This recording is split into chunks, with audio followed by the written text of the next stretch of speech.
Welcome back. I'm Erin from LashBeePro, and this is my business partner, Anjali. We are here to continue with part 2 of our Working with Difficult Clients series. Today we wanted to talk through what happens when you've had this really wonderful consultation with your client, you think you're all on the same page, you've given them this beautiful set of lashes, and then something just isn't right still. It's happened to all of us. You could be the best lash stylist in the world and it's still going to happen on occasion, unfortunately. Yeah, so dealing with difficult clients is never fun. So one thing that definitely pops into my head immediately is when a client's unhappy with styling. So how do you approach that sort of situation? First of all, I think it is easy to get offended in those situations, and as a lash artist, it's important to kind of take a step back and not let emotions get in the way, right? So that's part one. And then it would really take a moment to understand what exactly it is that they're unhappy about. Is it the length? Is it the styling? You know, did they want more of a cat eye, less of one? Did they want more curl, less curl, and so on? Making sure that you really understand exactly what it is that they don't like is the first step in remedying the situation. Yeah, and I think just kind of keeping it as a conversation, explaining that it's certainly something you can change and you'll keep working together to find that right look. Yes. Which sometimes people don't understand. They wake up, you know, their eyes have been closed for hours sometimes, and they wake up and they're expecting so much. Right. And then when they see themselves, it just takes that second. And so I'll often just say, hey, pause, like it's an adjustment, you know, it's something new. So give it a day, see how you feel after that. It feels like a lot at first sometimes, or sometimes they're hoping for something super dramatic. Yeah. But just explaining that you certainly can change it and it's not something they have to keep forever. I always remind people they're not actually permanent. Yeah. They're not permanent. They can be changed and adjusted. It's easy enough. So don't fret. Yeah, absolutely. Are there kind of other topics that come to mind for you? Yeah. So another thing that we've seen is clients coming back and they've had poor retention, and they're usually upset about it, which is fair enough, right? Key here, I think, is getting to the bottom of it and figuring out why. Yeah, and just hearing from them what their kind of routine is. Also going back to your own notes about that appointment. You know, what was the humidity? Did they seem like they were going through a shed cycle? All of that can kind of help you troubleshoot and talk them through what's going on. I sort of like to have this list of different possible factors that can affect their lashes and run them through it. And a lot of times there are components of something they do that they haven't even thought of. So when going step by step with them to their skincare routine and their broader daily routine can be really helpful to understand what it might be. One of the benefits of this type of conversation too is you can actually use it as a chance to re-educate on aftercare. If a client's not cleansing, this is a perfect time for you to reiterate why that is so important. If they've lost that lash shampoo, get them a new one. This is actually a great opportunity for you. Yeah, absolutely. But sometimes even clients are upset about things that are not related to the look or even retention. Yes. So cancellation policies, let's chat about that. That's a tough one. If you don't have a cancellation policy in place, first of all, definitely consider one. It's something to help manage your book and make your life a little bit easier as a lash artist. But that being said, it is something that needs to be managed proactively and with confidence. So when we're talking about cancellation policy, we're talking about how you handle situations where clients last second cancel on you or no show to the appointment. So as you're saying, it's great to have this because your time is valuable. That's where you're earning money. It is where you are able to build a book of more clients to come back. So if someone is kind of constantly canceling on you, it can be really frustrating. So one of the things to do is set that expectation with them, explain the policy from the get-go, so they know that you will charge them if they don't show up. Exactly. So it's not sort of a surprise when it actually happens. The worst thing to hear is, well, I didn't know, so that's not fair. You want to make it ultra clear that this is what happens.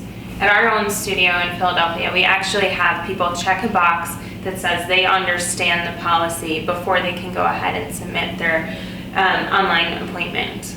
Yeah, and I think another piece of that too is explaining why we have that policy that people respond really well to. When we explain how important our time is for us and our stylists, they are a lot more empathetic to the situation. Exactly. Sometimes though, clients absolutely don't listen, even if you try and set that expectation with a cancellation policy or talk to them about it. So how do you approach if someone constantly is no-showing or canceling super late? That is very tough and probably one of the most uncomfortable situations you can get into as a lash artist. There are a few different things that I would consider. First of all, if you have online booking where a client is able to just schedule appointments on their own without actually speaking to you, consider removing that person's privileges for online booking, making them call to book. If they have to call, they're less likely to make an appointment that they don't think they're going to keep, right? Having that conversation with them helps them to understand that you are a real person and your time does matter. And that's a good opportunity for you as the artist to kindly remind them of your policy verbally, getting that confirmation that they understand. Yeah, I think those extra reminders, writing it down, sending them text reminders, emails, all of that. But at some point, if they continue to be a really difficult client, there are occasionally times that you just have to end that client relationship, especially if they're damaging your lash practice. So those conversations are probably the most difficult of all. But definitely, I think just trying to be really open with them, giving them an alternative, and explaining why it mutually might not be a good fit is always great. Sometimes the client understands too, they're really looking for someone who has that last minute flexibility for them. So yeah, you just may not be that artist for them. At our studio, we actually had a client who would do this very, very regularly. It was due to her work schedule. It wasn't anything ill-intentioned.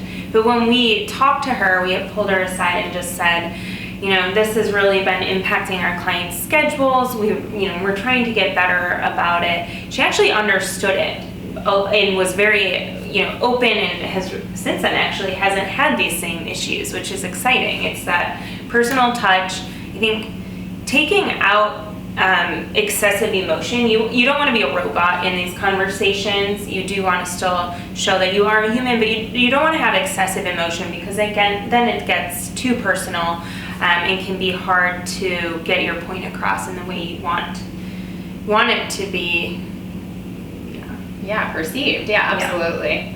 And then one final tip I have on this is that one of the reasons that we're upset as lash stylists when this happens is because we are losing out on that income. So for some of your clients that might really want that flexibility, you can charge them upfront for it, and even mention that you're losing out on the potential of gratuity, and sometimes they are more than happy to just pay for that and continue to see you versus having to find somebody else. So that can sometimes be a win-win, because you're still getting that income you were expecting, but you are able to kind of work around their schedule too. Right. Have to play it by ear according to each client, really see what their personality type best will respond to. Yeah, and so a piece of those difficult client personality types are when people are really aggressive with you. So have you ever had a situation like that, and how did you deal with it? I've had that happen a few times. For me, that's very much not my natural personality, and I don't really handle that super well. So what I found to be helpful is taking a deep breath, really just trying to stay calm, again, keeping my personal feelings out of it, and just hearing what they have to say and acknowledging it so that they know that I hear them and I understand, and that helps give them some confidence and, that they're getting their point across. Yeah, I remember when I first started out as a lash stylist, someone yelled at me at the beginning of the appointment, and I pretty much cried through the duration of that entire fill. But she didn't know. She had no idea. That's the key. Yeah, I think just trying to keep emotions out of it. I was pretty new and personally offended, but since then I've come to realize that, again, it is a conversation. It's not a reflection on me as a person, and that's been really helpful. The other thing to keep in mind is that you don't know what your clients are going through themselves. They're also people. So sometimes just giving them that benefit of the doubt that they might have heard really hard news or they're having a really terrible day can give you some empathy towards them in those situations. Absolutely. Yeah, but if someone's kind of consistently really a bully towards you, any kind of ideas on how someone can approach that? That's a tough one. Nobody deserves really to be bullied in their workplace. If you are an artist working in a studio setting or somewhere where there's more help or support, absolutely call in a manager as needed. That is part of their job to help you navigate these tricky situations. A manager is definitely someone who comes in as an authoritative figure. So if you don't have that, you're a solo stylist, you can also pull upon the expertise of other lash stylists and cite that in those conversations.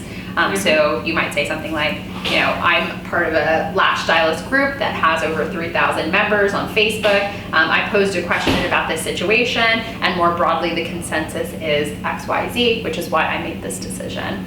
Absolutely. So that's really helpful. But sometimes also you have difficult clients who are super nice.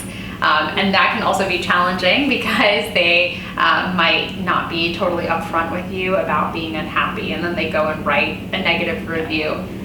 So in those situations, what would you do? Well, again, not take it too personally, but that's a good opportunity to really take in what that review is and understand what it is, and then give them a call. Give them a call to say, hey, I saw your review. I'm so sorry to hear that this was your experience. I wish you would have told me. I would have done, whatever I could to fix it. Regardless of that, though, I want to see how we can make it right. Yeah, and I think, again, it all comes to being upfront. So setting that expectation that they can always come speak with you, that your door's open, and you can even post a policy around if someone's unhappy, how you handle it. We like to say, come and let us know within 48 hours, and then we're happy to take care of it for you. Absolutely.